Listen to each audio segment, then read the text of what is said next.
Nous nous intéressons à présent au lien qui existe entre le produit de convolution et la transformée de Fourier, lien dont nous avons déjà eu un aperçu à l'occasion d'un exemple particulier, puisque dans les vidéos précédentes, nous avions vu que la transformation de Fourier de la réponse impulsionnelle d'un circuit RC est égale à sa fonction de transfert. En fait, ce lien est général, et nous allons le démontrer ici.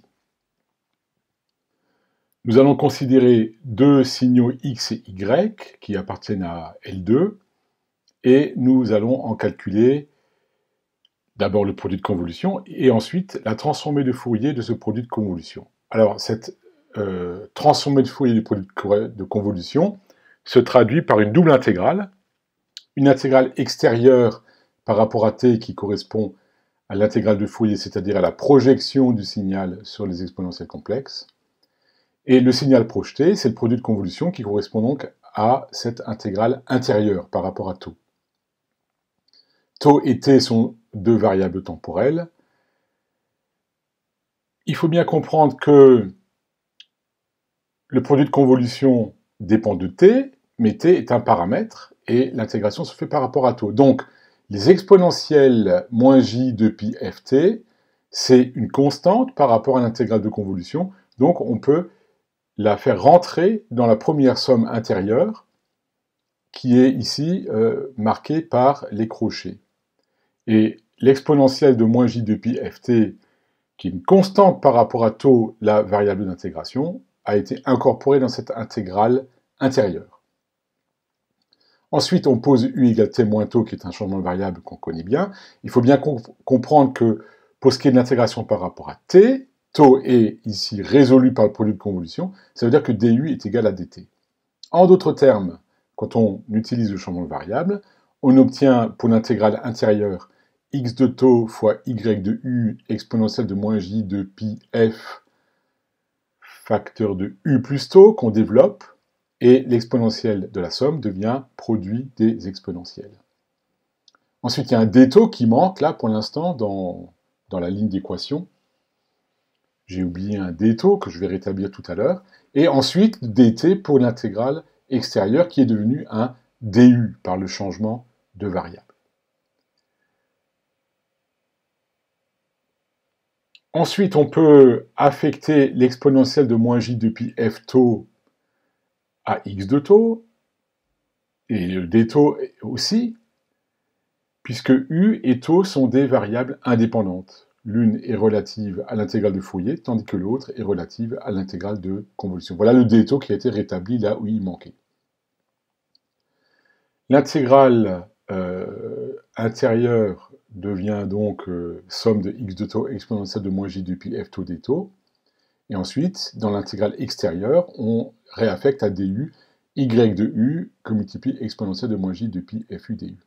Donc toute la démonstration est basée sur le fait que dans les deux intégrations, t et tau, et ensuite u et tau sont des variables indépendantes, et l'intégrale double devient produit de deux intégrales simples. C'est ça en fait la pointe de la démonstration qui est un peu subtile, il faut bien le reconnaître.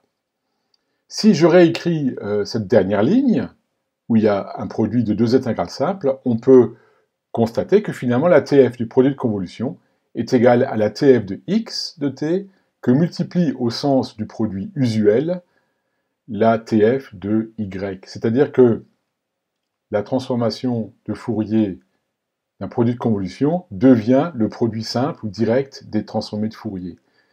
C'est une propriété importante parce que ça veut dire que lorsqu'on passe dans l'espace réciproque, fréquentiel, le produit de convolution devient un produit direct ou simple. Si on se remet dans le cadre de la théorie des systèmes causaux, linéaires et invariants, à ce moment-là, le produit de convolution, c'est x convolué avec petit h, qui donne y de t. Alors ici, là aussi, il y a, pour l'heure, comme vous le constatez, il y a une erreur typographique, hein, c'est x convolué avec h. Si je prends la transformée de Fourier des deux membres, j'obtiens y de f, transformée de Fourier de la sortie, est égal à la transformée de Fourier de x de t, ça va être grand X de f, multiplié par transformée de Fourier de h de t. Voilà, ici, je fais la correction, c'est quand même mieux. Alors, encore toutes mes excuses pour cette petite erreur typographique, mais ça permet aussi, quelque part, de nous concentrer. Et par conséquent, on obtient grand Y de f est égal à grand X de f fois la TF de h de t. Et ça, c'est forcément la fonction de transfert, parce que par définition, la fonction de transfert, c'est le rapport grand Y sur grand X. Alors, vous voyez que là, on n'a fait aucune hypothèse sur le système, sur sa constitution interne. C'est juste qu'il existe sous la forme de réponse impulsionnelle. Et on a démontré formellement que la TF de la réponse impulsionnelle, c'est sa fonction de transfert, quel que soit le système. On encadre parce que c'est important et ça vaut le coup de retenir parce que c'est facile en plus. Nous allons à présent, dans ce nouvel écran, faire une deuxième démonstration qui est très similaire. Cette fois-ci, on va faire en fait la convolution des TF. Donc, TF de x convolué avec TF de y. C'est-à-dire que la convolution va porter dans l'espace en fait réciproque, puisque TF de x c'est grand X de f et TF de y c'est grand Y de f. Donc en fait on convolue mais dans l'espace réciproque.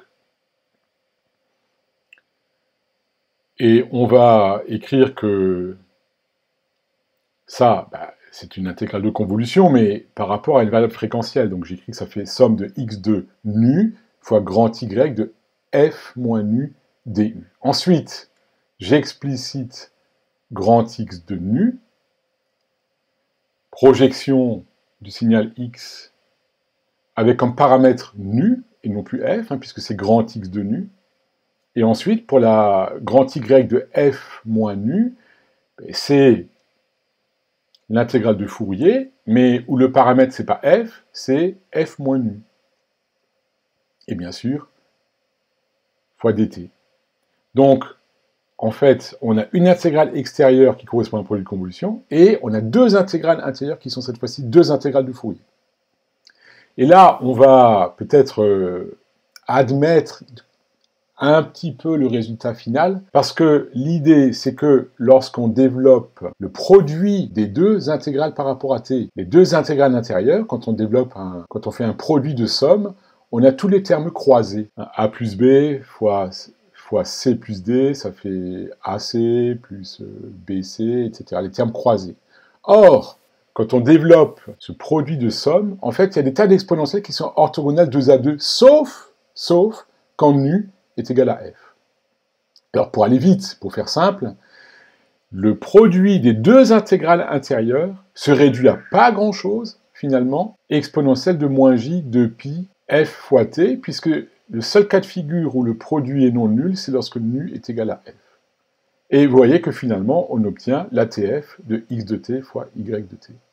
Alors là aussi, un peu subtil, vous la regarderez en détail si vous voulez, mais on peut aussi se contenter d'admettre les résultats. Ça veut dire quoi? Ça veut dire que on a mis en évidence une nouvelle dualité.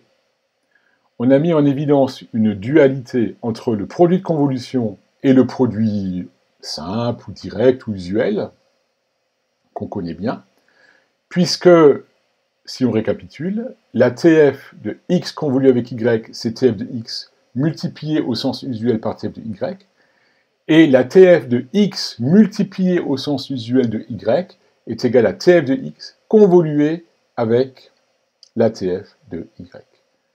Ça veut dire que, encore une fois, il y a une dualité dans l'espace direct et réciproque entre produit simple et produit de convolution, et ce sont des relations qui sont certes établies théoriquement de façon un peu subtile, mais on oubliera ces démonstrations et on retiendra le résultat, qui peuvent être utiles lorsque on veut parfois simplifier les calculs, parce que le produit simple est bien sûr beaucoup plus facile à résoudre que le produit de convolution par son intégrale de convolution.